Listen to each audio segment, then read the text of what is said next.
Sometimes life offers no warning, just a quiet, irreversible moment where everything changes. The sterile white walls of the maternity ward felt like they were closing in on Marcus. Every tick of the clock was a hammer blow against his skull, each one louder than the last in room 217. His wife, Jenna, was in the throes of a painful, hours-long labor. Her cries a raw symphony of life's beginning, but Marcus's phone buzzed with a different, more seductive tune. A text from Talia. "Waiting for you, darling. The champagne is getting warm." He glanced at the closed door, then at the elevator. He had a choice between duty and desire, between the birth of his child and a tryst at a luxury spa. He chose desire, a decision that would, in less than 24 hours, shatter his perfect world into a million pieces of regret. Marcus Caldwell checked his reflection in the tinted glass of the hospital's main entrance for the third time in 10 minutes. The man staring back was the epitome of success. A bespoke Brioni suit that clung perfectly to his athletic frame, a Piaget watch worth more than the average car, and a haircut so sharp it could cut glass. He was Marcus Caldwell, the real estate magnate who had conquered the high-stakes world of downtown Los Angeles development before his 30th birthday. He was a man who got what he wanted, when he wanted it. But the reflection couldn't hide the faint tremor in his hand or the frantic, hunted look in his eyes. Inside, on the second floor, in the maternity ward, his wife Jenna was giving birth to their first child. Her labor had started unexpectedly that morning, a full 2 weeks before her due date. One moment they were having a leisurely breakfast in their sun-drenched Beverly Hills condo. The next, Jenna was gasping, her hand flying to her stomach, her face pale with a mixture of shock and pain. The rush to Cedars Medical had been a blur of screeching tires and frantic phone calls. Now, 8 agonizing hours later, the initial adrenaline had curdled into a thick, suffocating anxiety. The corridor of the maternity ward smelled of antiseptic and something vaguely sweet, a scent that was starting to make Marcus feel nauseous. He wasn't good at this. The waiting, the powerlessness. His world was one of action, of decisive moves and calculated risks. Hospitals were alien territory, places where control was ceded to doctors and scrubs and the beeping of machines. He didn't understand. Mr. Caldwell, a nurse with kind, tired eyes, approached him. "Your wife is asking for you. She's fully dilated. It won't be long now." Marcus forced a smile that felt like a grimace. "Thank you. I'll be right there." But he didn't move. He remained rooted to the spot, his expensive Italian leather shoes feeling as heavy as lead blocks. His gaze drifted from the double doors leading to the delivery suites to the sleek smartphone. In his hand it felt impossibly heavy, a black mirror holding a second secret life. Ping! A message notification lit up the screen. The name on the preview was Talia. Talia, poolside at the Fairmont. The masseuse was divine. "Don't keep me waiting too long, darling." So. Marcus's heart did a strange, painful lurch. It was a sensation he was becoming increasingly familiar with, a toxic cocktail of guilt and exhilarating desire. Talia, her name alone was a sin on his lips. She was his escape, his addiction, a fiery, raven-haired art consultant he'd met at a gallery opening 6 months ago. She was everything Jenna wasn't, wild, unpredictable, and utterly unconcerned with building a future. Talia was the present, a series of decadent, stolen moments. Jenna was his future. She was his partner, the calm, steady center of his life. She was intelligent, compassionate, and carried a quiet strength he had always admired.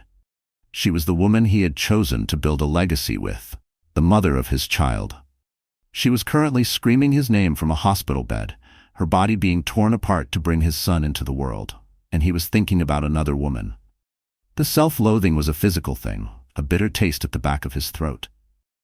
He should be in there, holding Jenna's hand, whispering words of encouragement. He should be the loving, devoted husband. But he wasn't built for this. Not this kind of pain, not this kind of helplessness. His world had always revolved around control, precision, action, consequence. The hospital was none of that. It was sterile chaos, with machines he couldn't command and pain he couldn't fix. A memory ambushed him, Tokyo 4 years ago.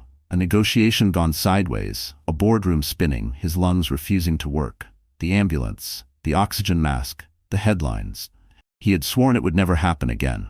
But the tightness in his chest now, The shallow breathing, the sweat prickling at his collar, felt achingly familiar. Hospitals brought it all back. The panic, the loss of control, the weakness he kept hidden from the world. Talia, in her clean, curated world of pleasure and detachment, offered a single thing: escape from the unbearable truth that, right now, he was useless. But the thought of the delivery room, the blood, the screaming, the raw, visceral reality of it, made his stomach clench. It was messy, unrefined. Talia was sipping champagne at a five-star hotel spa, clean, perfect, an escape. "I just need some air," he muttered to the nurse as he brushed past her, his stride quick and purposeful. "5 minutes, I'll be right back." The nurse watched him go, a flicker of understanding and pity in her eyes. She'd seen this kind of panic in expectant fathers before, but she couldn't know the true nature of the storm raging inside Marcus Caldwell. He didn't go for air. He strode directly to the elevator, his thumb hovering over the button for the ground floor. His mind was a battlefield. "Go back. This is the most important moment of your life. Your son is being born." The voice of reason, the one that sounded suspiciously like his father's, was clear and cold. "She'll be fine. The doctors are with her. It could still be hours." "What's an hour?" "Talia is waiting. Think of the release, the freedom." The other voice, the serpent's whisper, was far more persuasive. He thought of Jenna's tear-streaked, sweaty face when he'd left the room an hour ago. "Don't leave me for too long, Marcus. I'm scared." He thought of Talia's laughter, the way it echoed in a hushed hotel suite, the scent of her jasmine perfume still clinging to his collar. The elevator doors slid open with a soft chime. Marcus stepped inside, the polished steel walls reflecting a man he'd barely recognized. He wasn't just a man torn between two women. He was a man on the verge of making a choice that would detonate his entire existence. He knew, on some deep cellular level, that this was a point of no return. His thumb moved from his contacts to the Uber app. Fairmont Hotel. He typed, his fingers moving with a will of their own. The car was 3 minutes away. As the elevator descended, carrying him away from the cries of his wife and the birth of his child, Marcus Caldwell told himself a lie. He whispered it into the suffocating silence of the metal box, a desperate mantra to drown out the sound of his own heart's betrayal. "I'll be back in an hour. No one will even know I was gone." The transition from the anxious, antiseptic world of Cedars Medical to the opulent calm of the Fairmont Hotel was jarring. It was like stepping through a portal into another dimension, one where pain, fear, and the messy realities of life weren't allowed entry. The air in the hotel lobby was scented with lemongrass and white tea. Soft jazz trickled from hidden speakers, and the low murmuring conversations of the city's elite provided a soothing soundtrack.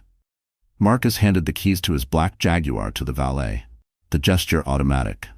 He strode through the lobby, his guilt a heavy cloak he tried to shrug off with each step. He nodded at the concierge, who greeted him by name, and headed straight for the elevators that led to the Lotus Spa.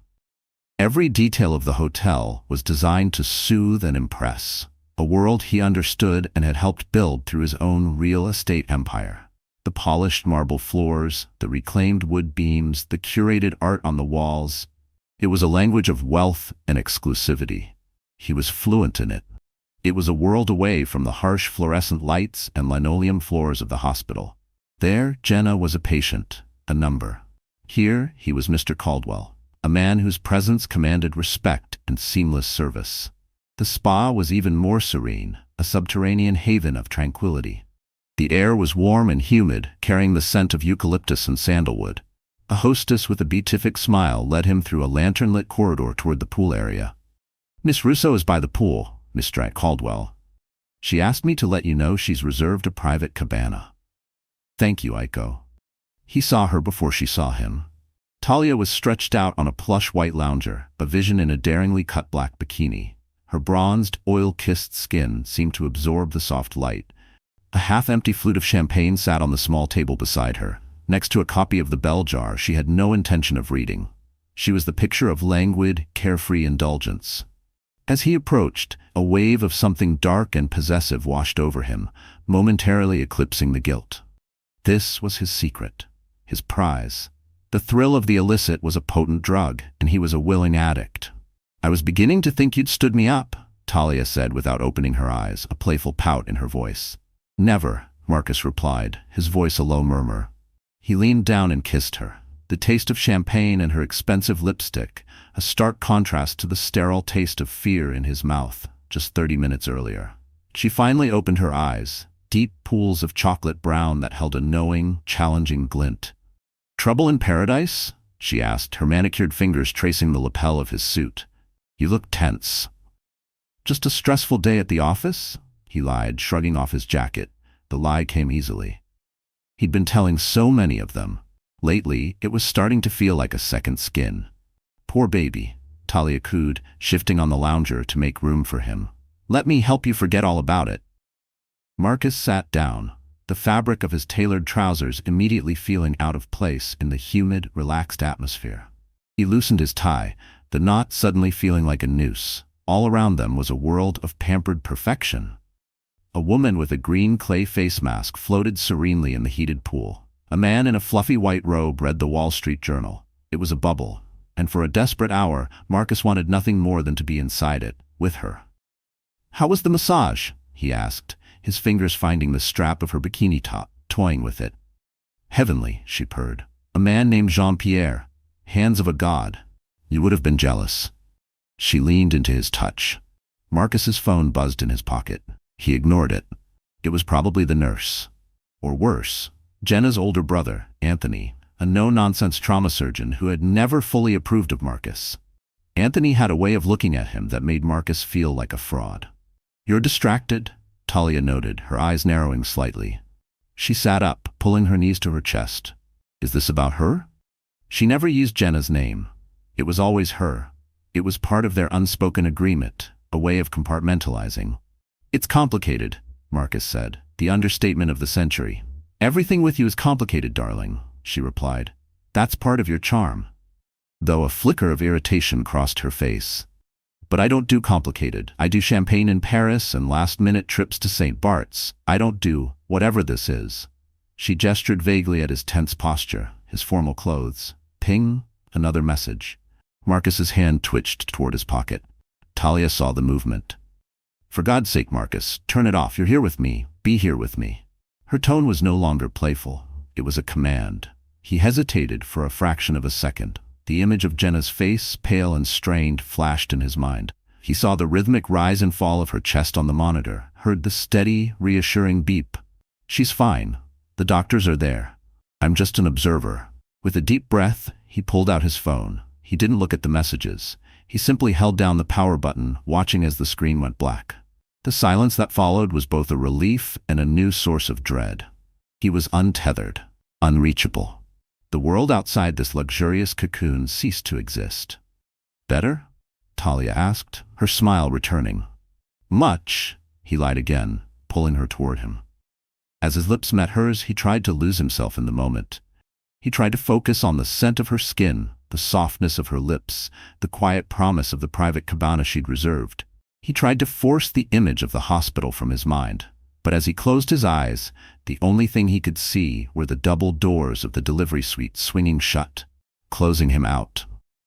And the only thing he could hear was the faint, phantom cry of a baby he hadn't been there to welcome into the world. The escape was an illusion. He had brought his prison with him. The private cabana was an oasis within an oasis. Gauzy white curtains billowed in a manufactured breeze, obscuring the view of the main pool and creating an intimate, secluded world. A fresh bottle of Bollinger nestled in a silver bucket of ice sat waiting.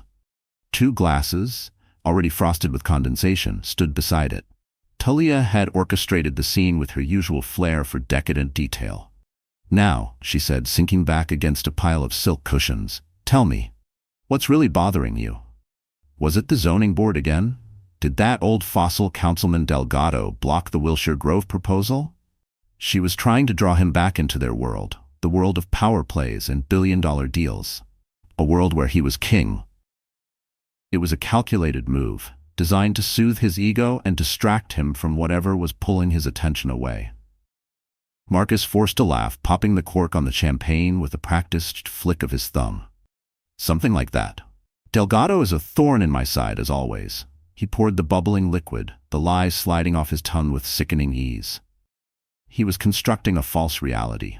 Brick by brick, lie by lie. He spoke about fabricated meetings and non-existent shareholder disputes, weaving a tapestry of corporate drama to mask the raw human drama unfolding miles away. Talia listened, interjecting with feigned sympathy and shrewd advice. "You should just buy him," she said, taking a sip of her champagne. "Everyone has a price. Find his." That was Talia's philosophy, and by extension it had become his.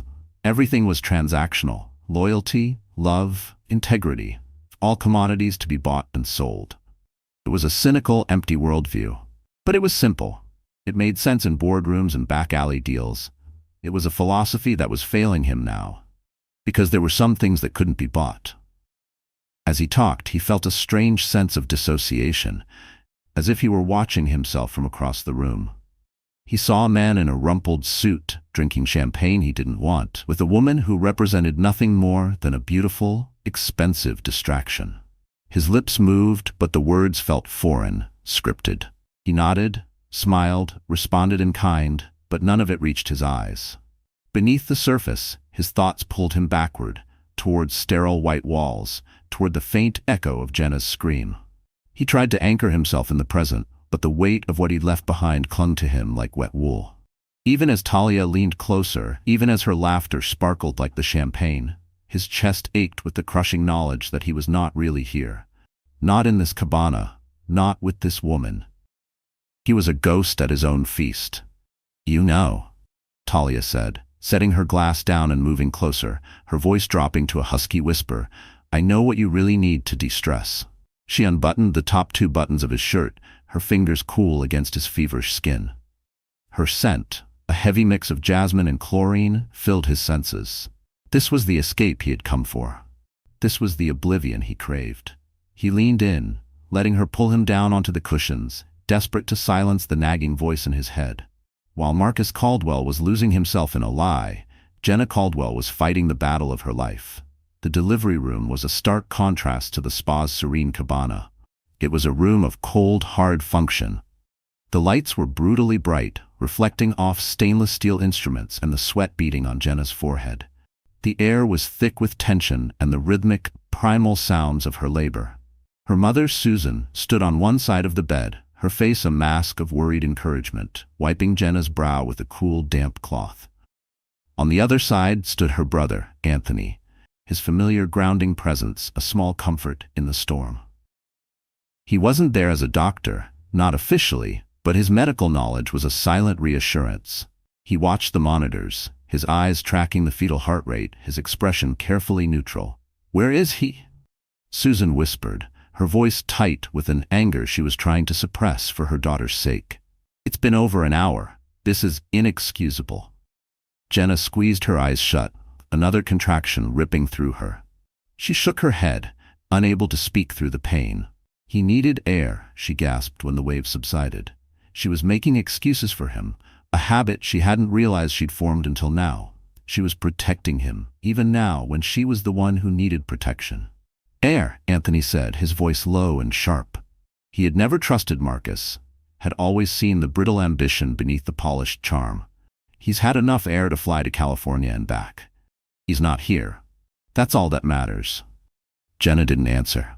A profound and chilling loneliness was seeping into the spaces between the pain. She had imagined this moment so differently. She had pictured Marcus by her side, his hand in hers, his voice a steady anchor. They had attended the classes, read the books, picked out a name together. It was supposedly the pinnacle of their partnership, the moment they became a family. Instead, his side of the bed was empty. The space he was supposed to occupy was a void, a physical manifestation of a deeper emptiness she was only just beginning to acknowledge.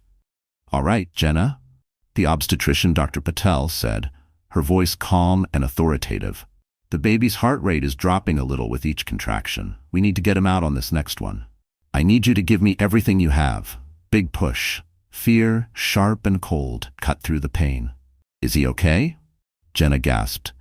"He's a little stressed, that's all," Anthony said quickly, his hand finding hers. He squeezed it, a gesture of both comfort and urgency. "Dr. Patel knows what she's doing. You can do this." Jenna looked at her brother's face, then her mother's. Their love was a tangible thing, a shield, but it couldn't fill the gaping hole left by her husband's absence. She felt a surge of something new, something that wasn't pain or fear.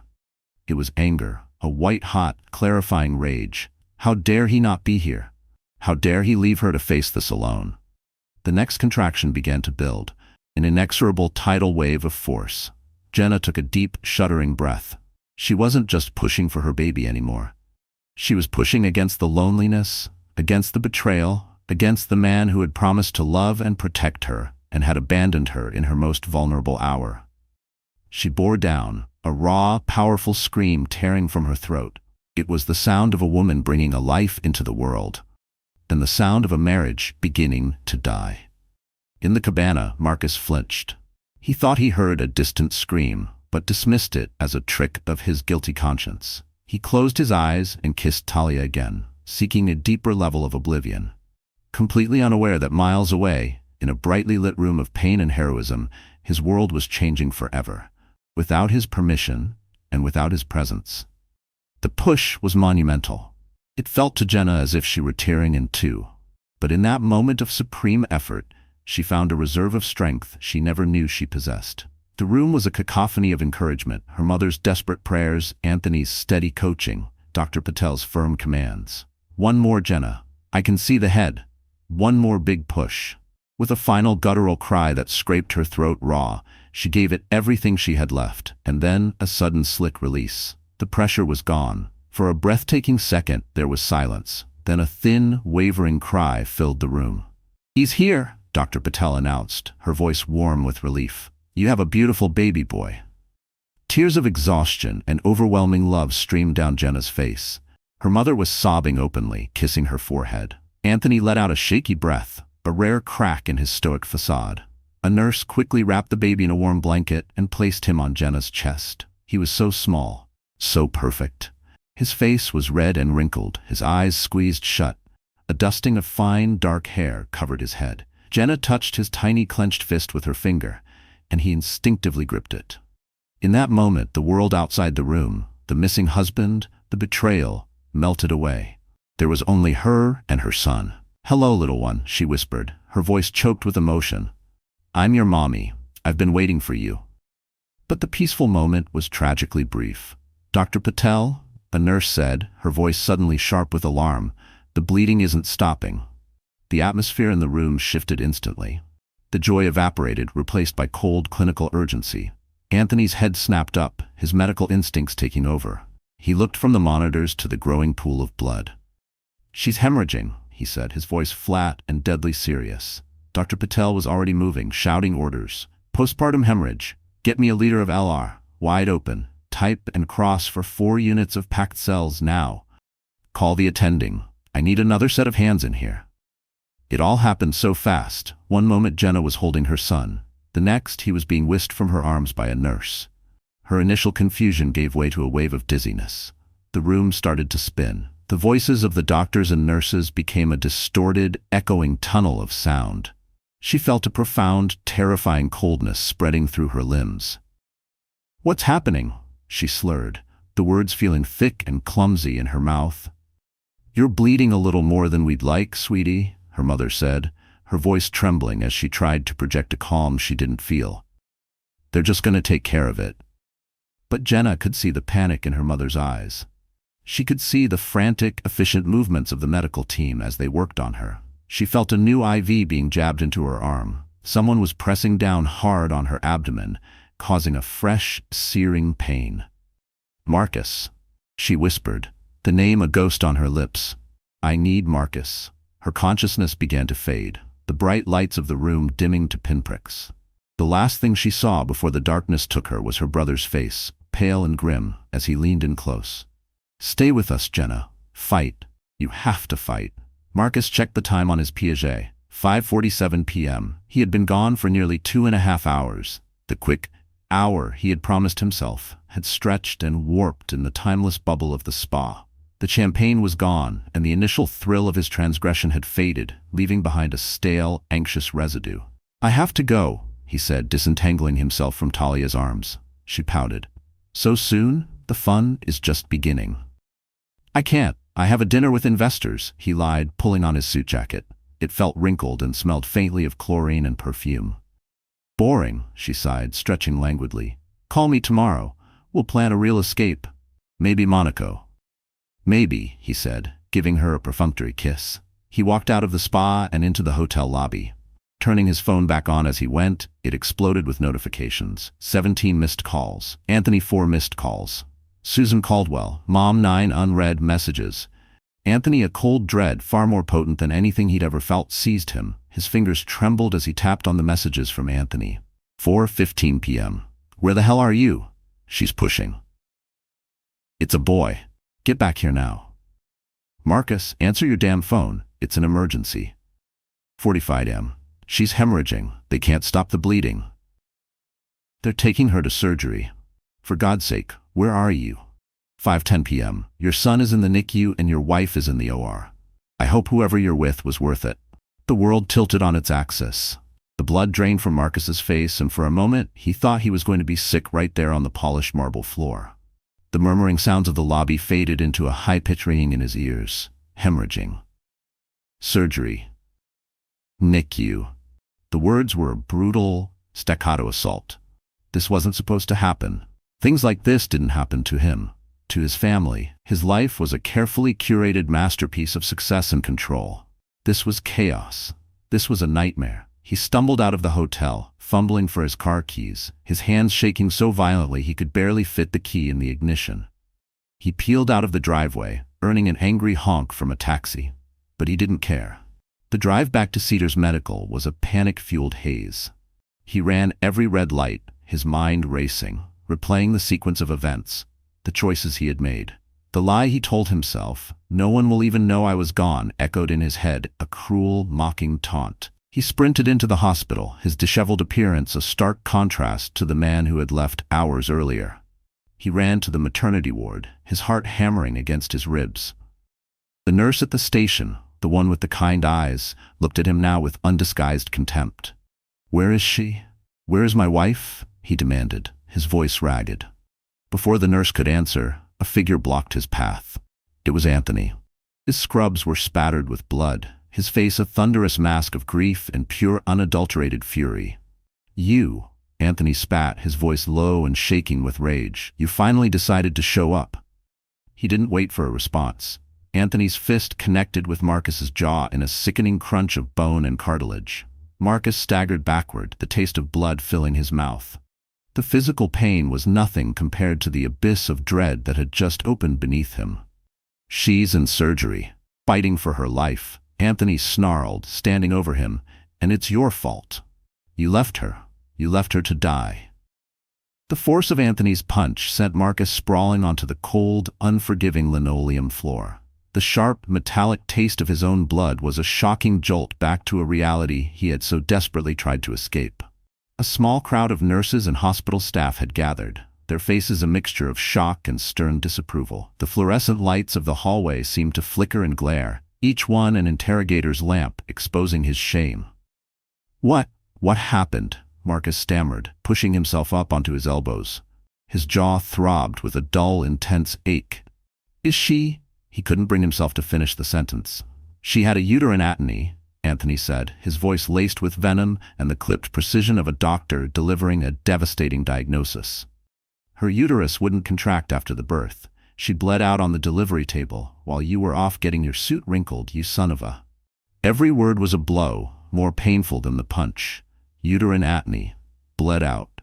The clinical terms were somehow more terrifying than vague pronouncements of danger. They were specific, real, irreversible. "They performed an emergency hysterectomy to save her life," Anthony continued, his voice cracking for the first time, revealing the raw grief beneath the anger. "They had to take her womb, Marcus. Do you understand what that means? You were so excited for a big family, for your dynasty. Well, this is it. Your son, the one you couldn't be bothered to show up for, will be your only child. That's the price for your afternoon off." The world swam before Marcus's eyes. Hysterectomy. The word landed with the finality of a coffin lid shutting. No more children. The future he had so carefully planned, the legacy he was obsessed with building, had been surgically removed from the realm of possibility, and it was his fault. The line of causation was direct, brutal, undeniable. He had left. She had been alone, stressed.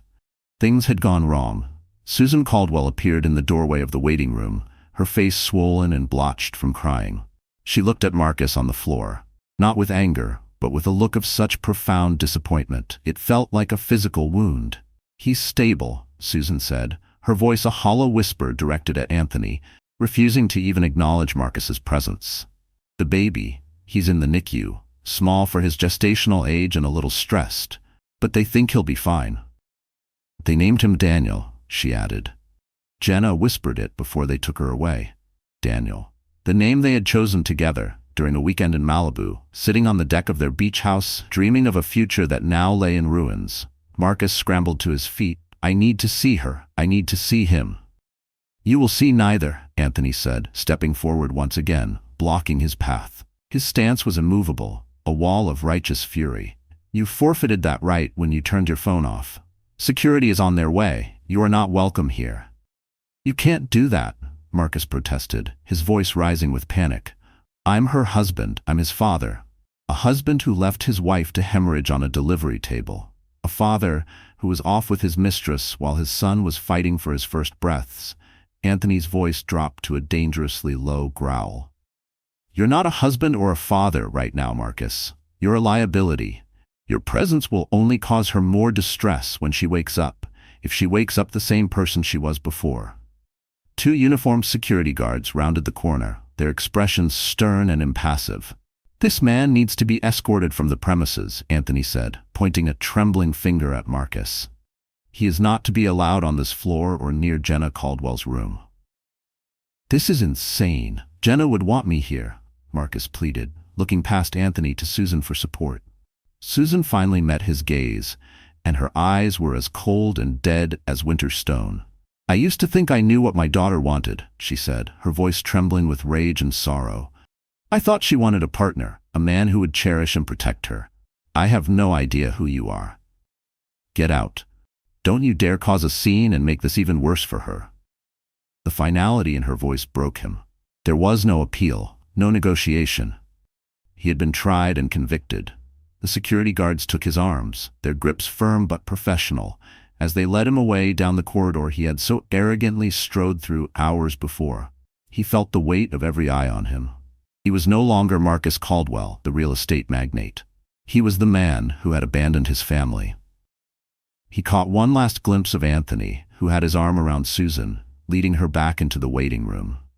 Their backs were turned to him, a united front of grief and protection, with no room for him in their circle. The automatic doors of the hospital hissed open and shut behind him, depositing him onto the cold nighttime street. The city lights of Los Angeles, usually a symbol of his power and success, seemed to mock him now. He stood there on the pavement, the city's cacophony a dull roar in the background of his own internal chaos. He still had his penthouse, his sports car, his millions in the bank. He had everything he had ever worked for. But in that moment, standing alone on the sidewalk, with the sterile scent of the hospital still clinging to his clothes and the taste of blood in his mouth, he had never felt so bankrupt. He had traded it all, his wife's health, the birth of his son, their entire future, for a few fleeting hours of pleasure. He looked at his reflection in the dark glass of a nearby building. The man staring back was a stranger, a monster in a Tom Ford suit. The reckoning had begun. The penthouse felt less like a home and more like a mausoleum.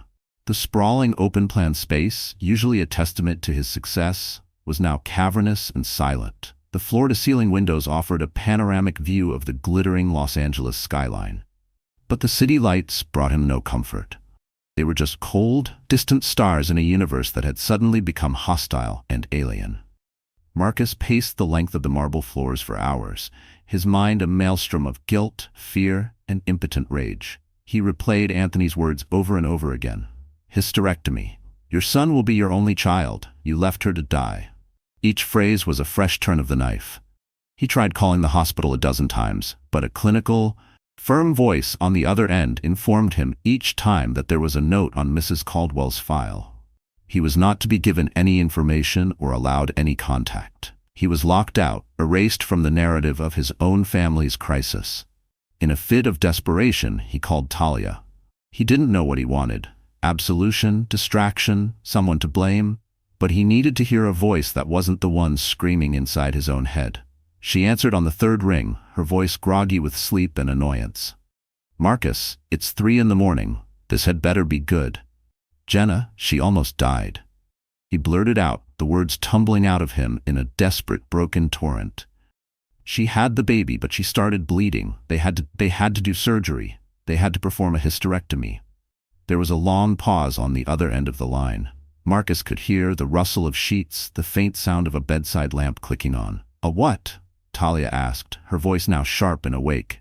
"A hysterectomy. She can't have any more children."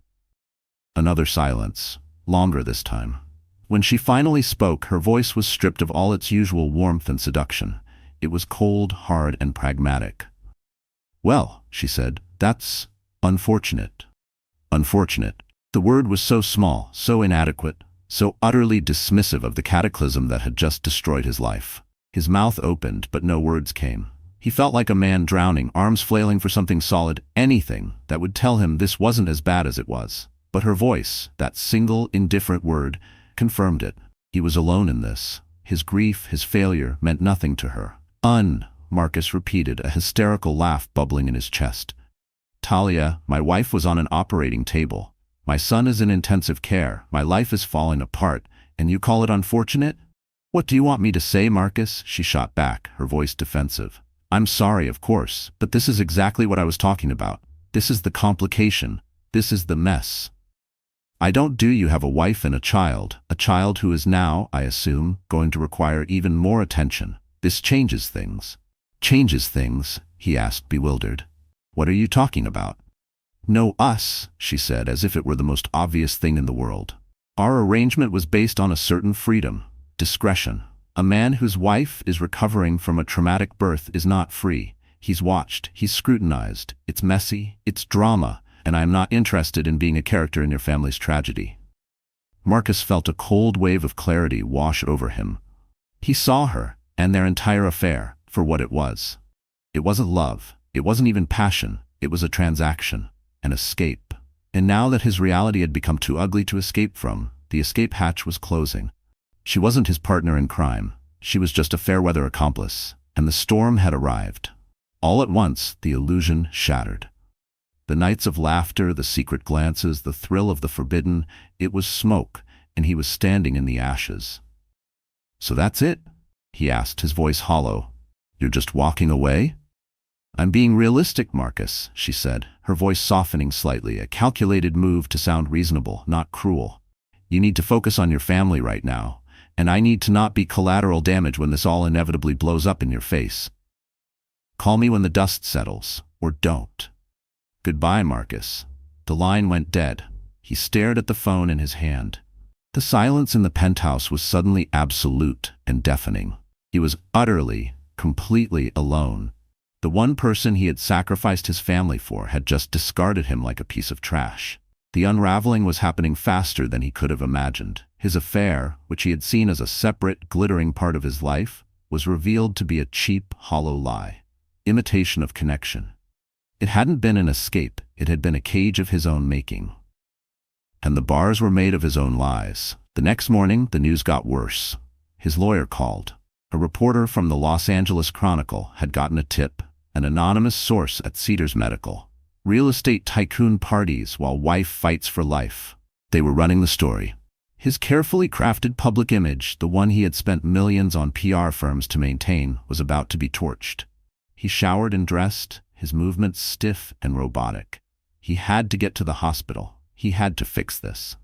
He drove back to Cedars Medical, filled with a desperate, foolish hope that the light of day would have softened hearts, that he could explain, apologize, bargain his way back in. He was wrong. Anthony had been thorough. Marcus's name was on a list at the security desk. His face was on a printout.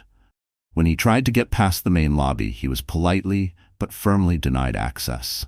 He caused a scene, his voice echoing in the vast, cathedral-like entrance hall, a potent mix of pleading and demanding.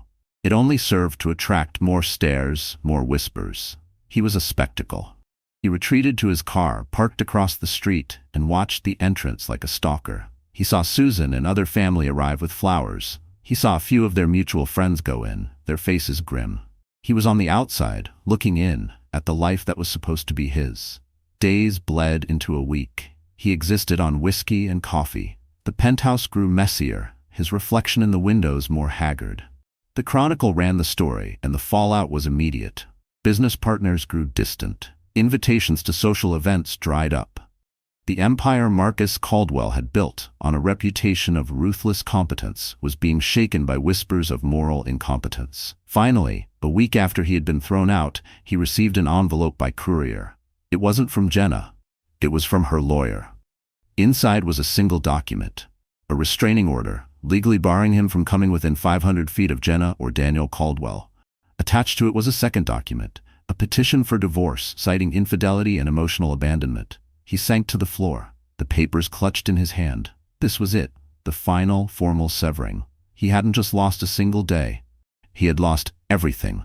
His wife, his future, his son. The unraveling was complete. He was left in the ruins of the life he had demolished with his own two hands. All for a glass of champagne and a meaningless kiss at a spa. 3 months later, the dust had not settled. It had solidified into the bleak, new landscape that was Marcus Caldwell's life. The divorce was proceeding with brutal efficiency. Jenna's lawyers were sharks, and Marcus, drained and demoralized, put up little fight. He agreed to all her terms. The penthouse, the Malibu house, a settlement so large it made even his own lawyers wince. He didn't care about the money. It was meaningless, just paper and numbers. It couldn't buy back a single second of that fateful afternoon. His business suffered. The story had painted him as a monster, and in the world of high-stakes real estate, reputation was currency. Deals fell through. Investors pulled out. The Caldwell empire, once an unshakable titan, now had visible cracks in its foundation.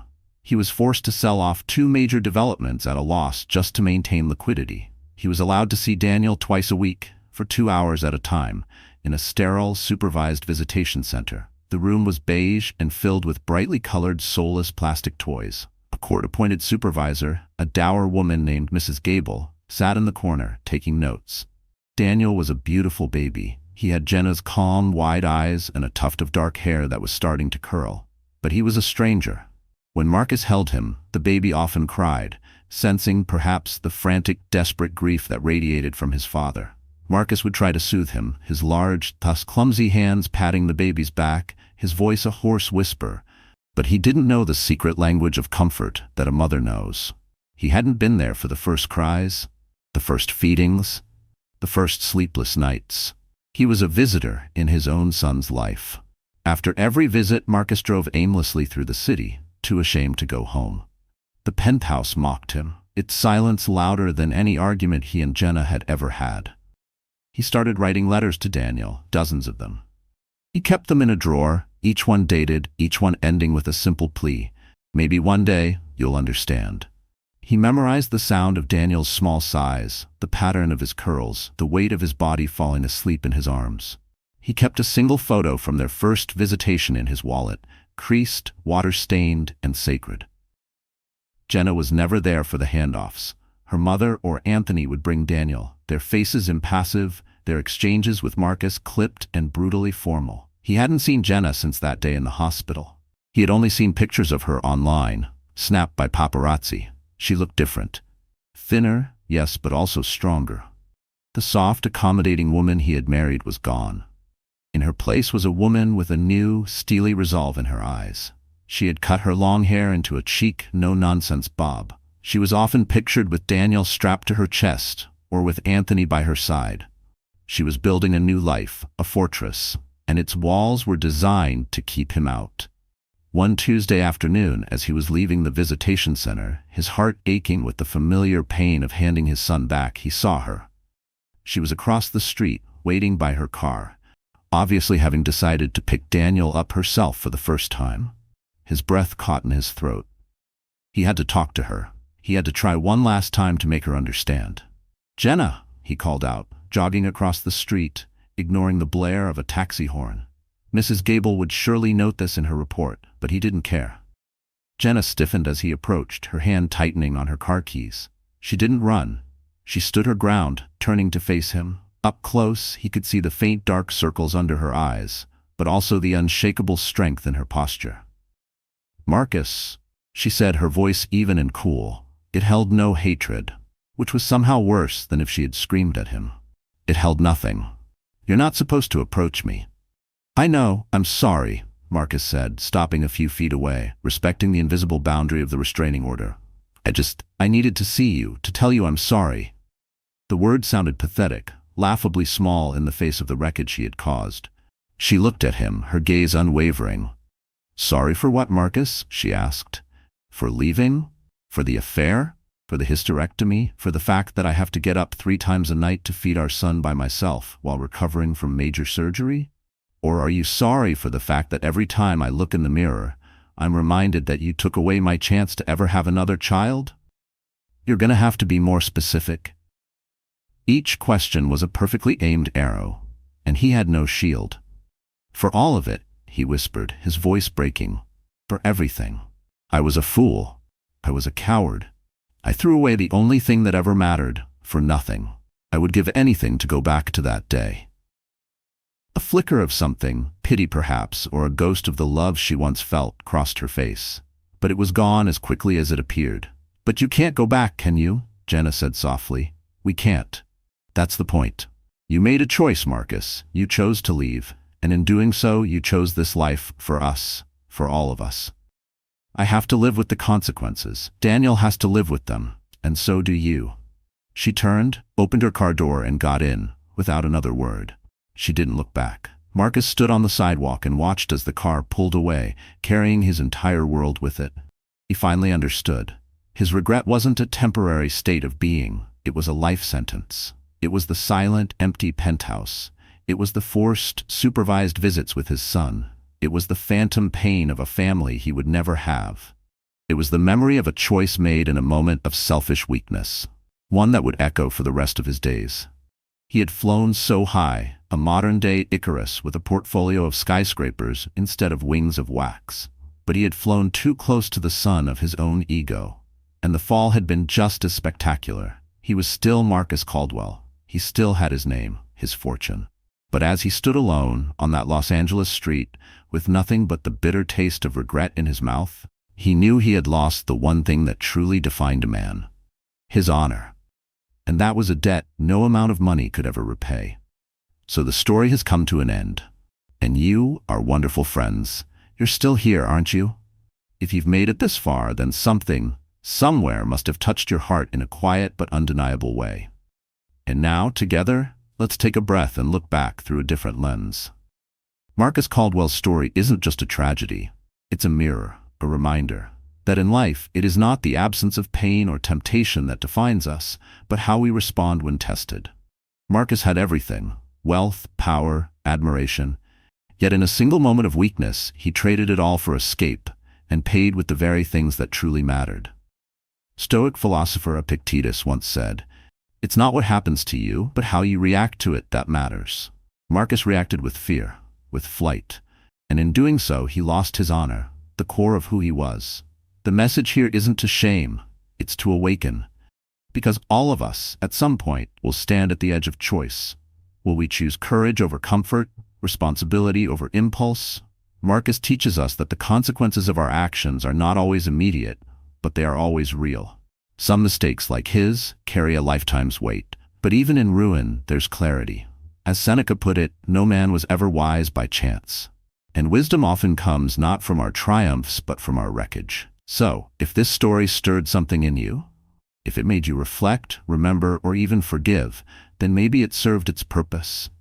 If you found value in this journey, we ask you, like this video, share it with someone who needs to hear it, and subscribe for more stories that speak to the soul. Because healing begins with awareness. And sometimes all it takes is one story to start the change. We'll be here, waiting to walk with you through the next one.